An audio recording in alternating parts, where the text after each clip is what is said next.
Do you want us hugging or? Yes, could you? I need to pick him up. Yeah. You seen these? That's great. Thanks.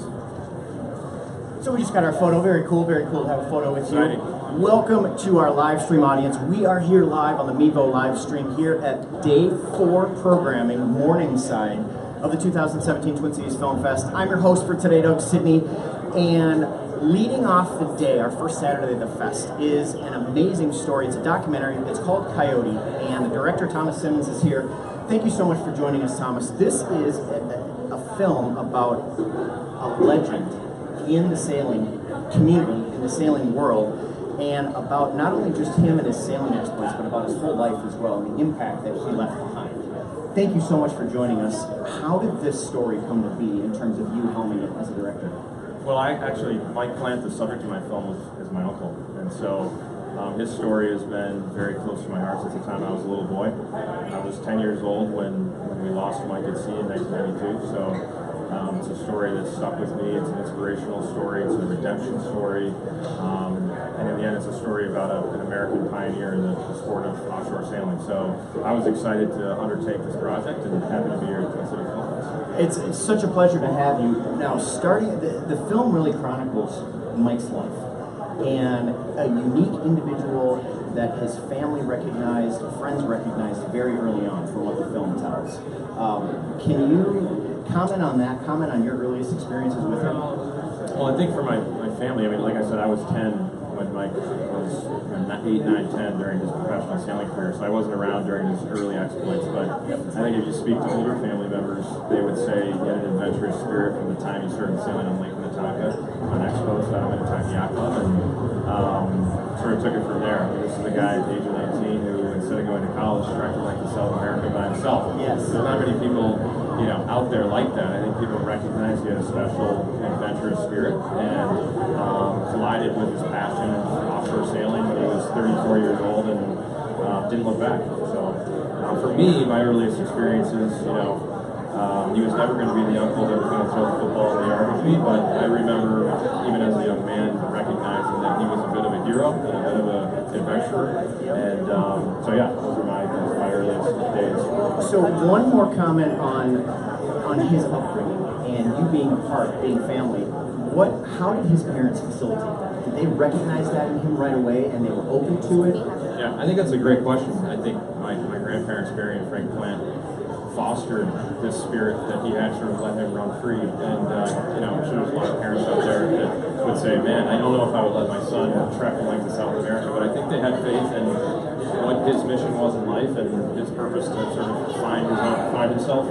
And in many ways, let him kind of run. I think it's a great lesson for any parent out there. I'm a new parent, and I'm a young boy at home, so I keep that in mind as I watch him grow up. Yeah. Wonderful, inspiring. So talk to us about the process of putting the film together itself. Did you find that there was a lot of footage for you to use, and was that mostly provided by the family from family films, or did he gain a lot of national exposure and coverage because of all of his exploits? Yeah, when I took a left turn in life to make the film, I think I knew that we had a pretty significant archival library, and a lot of that, locally KSTP, Channel 5 KSTP, covered Mike's sailing career from the time he was just starting out, and some from family archives, but I knew that his story received national coverage. I mean, the biggest networks in the country were covering it, including major French national networks. So I knew a lot of the effort was to go out and find this stuff, which maybe out of the gate we had 20 hours, we probably ended up with 75 to 100 hours of footage to dig through. So that was a huge benefit. You mentioned personally about taking a left turn to get this endeavor done. Are you a filmmaker? Are you in a different career path altogether? Talk to us about that left turn. Yeah, it's a funny question. Are you a filmmaker? I have a hard time saying yes. I am a first-time filmmaker. I was in finance before this. I took a dead left turn to do it. I was itching to do something creative in my life, and I think it's a great lesson for anyone out there that when it's your first time doing it, or your 50th time doing something, if you believe in it and are passionate in it, it can be done.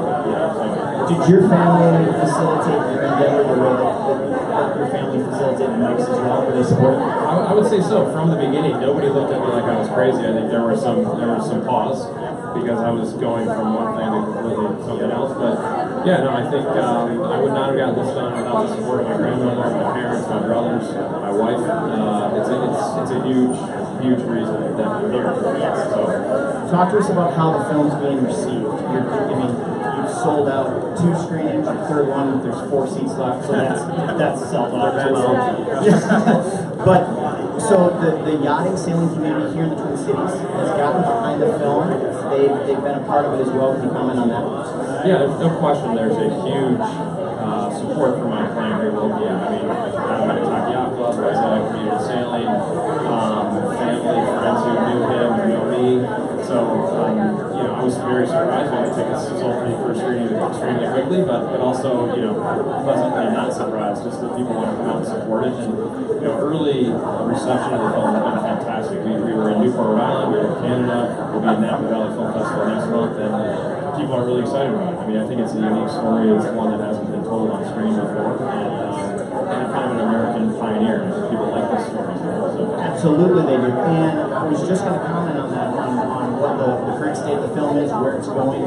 It's enjoying a really strong festival run, as you just mentioned, and he garnered nationwide attention. So I would imagine there's a nationwide audience for this story.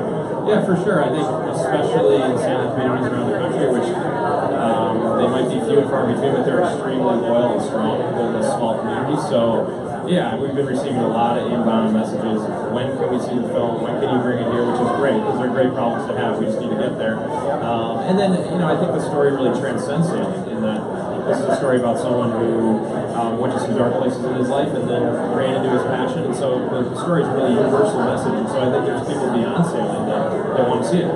Yeah. Which is all the reason traditionally in the world to get a story like this out.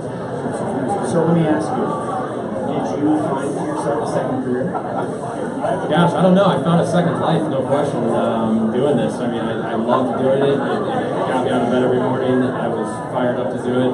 I'd love to make another film if there's another story that touches my heart like this one. But I think, if anything, I just sort of got myself out of the conventional box that a lot of us find ourselves in, sort of the traditional path. You get the job in the office and keep going, 9 to 5 or whatever it is, not 9 to 12. But so we'll see. We'll see where I go here. This is a pretty fantastic first step.